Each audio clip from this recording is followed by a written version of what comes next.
Hello internet world, welcome to the video that you've really been tweeting me about over the weekend.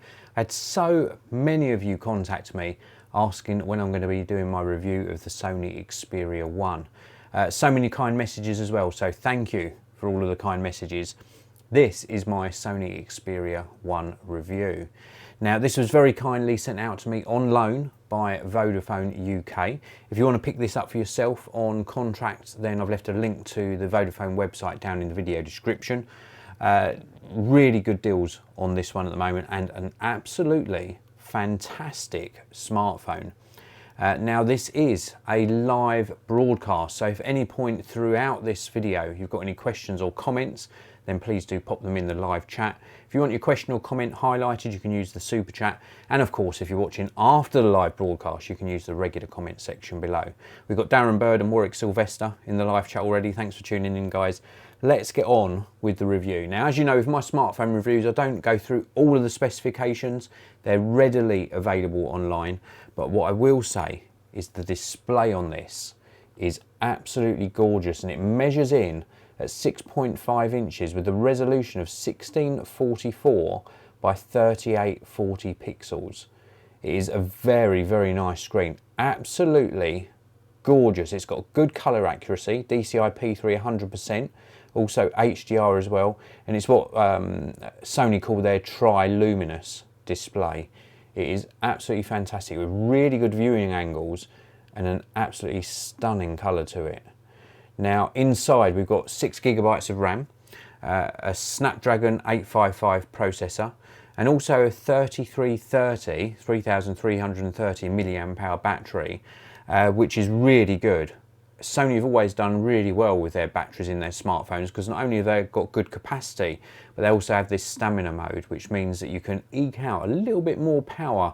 When the battery's getting low, you can sort of shut things down and really get the most out of the battery. So you'll easily get a day between charges without any sweat at all, but you're more than likely to get a day and a half. And if you're a low to medium user, probably even 2 days between charges.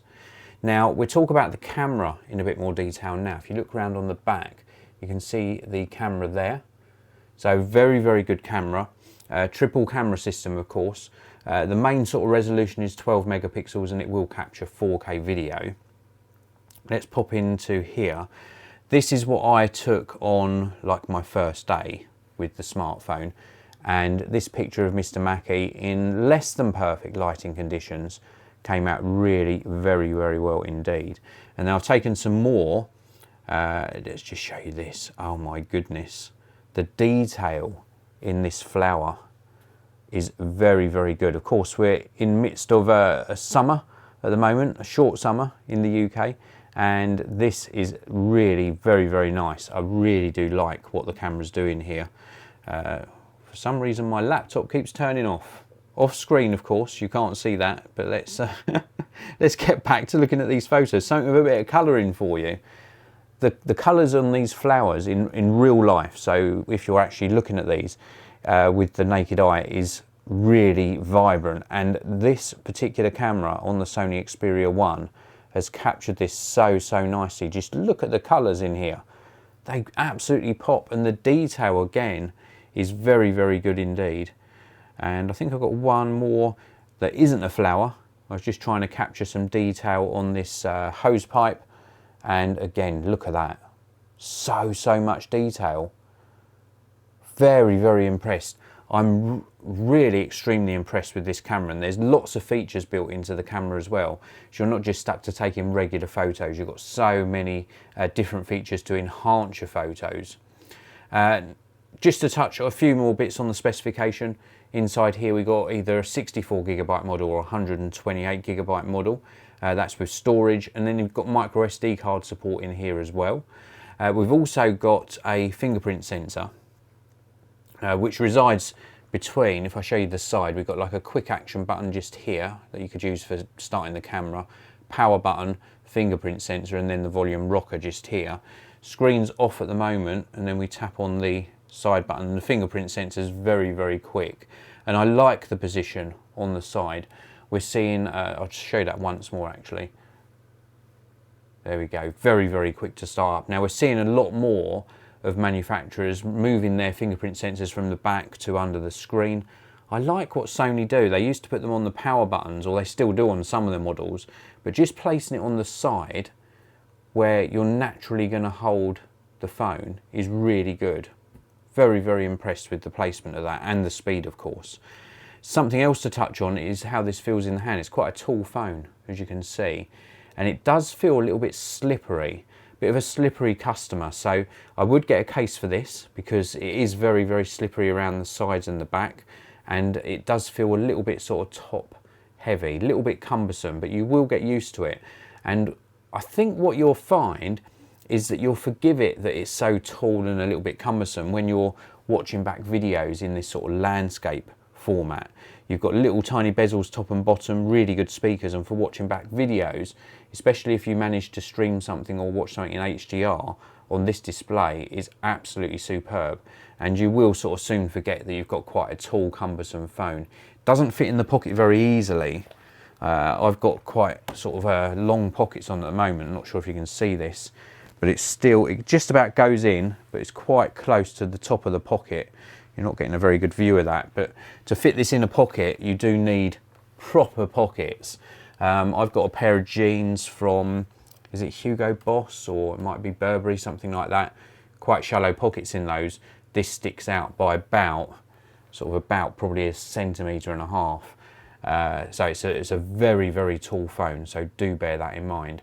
Something else I didn't like is it's got this sort of edge sort of sense type area. There you go, I've got it to work there, and you like double tap on the edge and you get shortcuts pop out. I can understand where they're going with this, but sometimes I can get it to work. You know, it's not a squeeze, because if you squeeze you're going to be touching the volume button. It's like a double tap on the edge, and I don't see the point of it. Why would you have shortcuts to your most used apps there when you're going to have your most used apps arranged on your home screen anyway? I don't get it. I don't understand that at all. Let's have a look inside the live chat. Plenty of you tuning in live. Darren Bird, I understand you can have 2 apps on the screen at the same time. Is this for all apps or just selected ones? I tried it with a few, so I don't know if it's with every, but you can, of course, do split screen, and it works extremely well, but I haven't tried it with every app. Matthew Gill, what do you think of the device? That's the review. Stay tuned. I'm going through what I think about this device within this video. Warwick Sylvester, what makes that stand out from other top smartphones? For me, the 2 standout features on this are this ultra wide screen with HDR support. Beautiful for watching back videos and reviewing back the photos and the footage you've captured. Video capture on it's good as well, but the screen is just amazing. And that camera, I think Sony do amazing cameras, and they have done for many years in their smartphones. But the camera on this just captures really nice detail, and the tonal quality of the photos is good. It doesn't look artificial. Some smartphones make everything look really sort of colour pop, and it looks all fake. This looks very natural and true to what you're seeing with the naked eye. So that's the sort of 2 standout features. What version of Bluetooth does it have? I'm not sure. I think it's Bluetooth version 4.1, but I might be wrong on that. Warwick Sylvester, will you do a live stream later for WWDC? If I've still got the energy. I'm going to watch it. I'll either do a live stream later today or possibly tomorrow, just once I've had time to digest everything that's happened from Apple. Kyriakos, what's the camera like? The camera is extremely good on this. As I just described, colour accuracy on the camera, tonal quality of the photos and the detail are very, very good. And 3 Mile Island, agreeing, it's a silly gimmick, this side sense thing. Tap, tap, tap, tap with my thumb. Can I get it to work? Oh, it worked. That I do not recommend that at all. Turn off the feature. Sean Orgiacor, how's the battery life? Well, Sean, it is extremely good indeed. 3,300 milliamp hours in this, and you'll easily get a day between charges, if not up to 2 days between charges if you're a low to medium user. Let's move on to talk about actual fit, finish and build quality, which is very important, and call quality. A lot of reviewers don't mention call quality. A smartphone is indeed for making calls. Now, it's very comfortable to hold up to the ear. That stops being cumbersome because you tend to balance it with your finger. And the actual call quality, excuse me, the actual call quality is very, very good indeed. The earpiece delivers really crystal clear sound. The mic pickups, again for the calls, extremely good. Fit and finish, we've got this sort of Corning Gorilla Glass back. We've got this like metal band around the outside, and then a really nice quality screen. All of the seams, if I give you a close-up look at this, all of the seams fit really very, very nicely. And it's just a real nice quality smartphone. We've got the SIM tray up the top here, and it just feels like a very, very high-end, and so it should. It's an expensive phone, but everything fits and finishes very nicely. There's no creaking. Love the way they've done the sort of fingerprint sensor here. This really integrates with the side of the phone very, very nicely indeed. And then, although the display doesn't go round the curve, we've got this nice gentle curve up to the display. And I like the fact that they've got no notch. Should mention on that, it's a notchless phone. We've just got a very slimline bezel, top and bottom. The top one is very slightly bigger than the bottom one. I don't mind that. Some people prefer things to be symmetrical, but I think it works extremely well. Nice speaker on the bottom as well. I just noticed a question come in from Darren Bird, any headphone jack? There is no headphone jack on this, so wireless earphones or earbuds with something like this. Sony UK is coming from Kyriakos. Sony UK says there's 128GB memory. Yep, depending on what country you're in, you'll either get 64GB or 128GB of memory. That's pretty much it for the review. Oh, let's touch on performance. Of course, it's got a Snapdragon 855, and the performance is extremely good. Opening apps, switching apps, split screen apps, gaming on this. I tried the Asphalt 9 on here. Will all work very, very well indeed. I've seen no discernible slowdown when I've got lots running. I've also seen no lag or dropped frames when transitioning between screens. The audio, Sean is asking about the audio. The audio from the speakers, very, very good indeed, and from the earpiece when you're making phone calls, extremely good as well. One last question. Akram is asking, when you're doing OnePlus 7 Pro review, when OnePlus send me a OnePlus 7 Pro. Can't afford to buy all these phones, so I rely on the manufacturer sending them out. So OnePlus, if you want me to share my opinion on your phone with my viewers, then please do send one in. That is it for this review. If you're looking for a really high-end smartphone, I had a question come in on one of my previous live broadcasts, which was my favourite smartphone of 2019.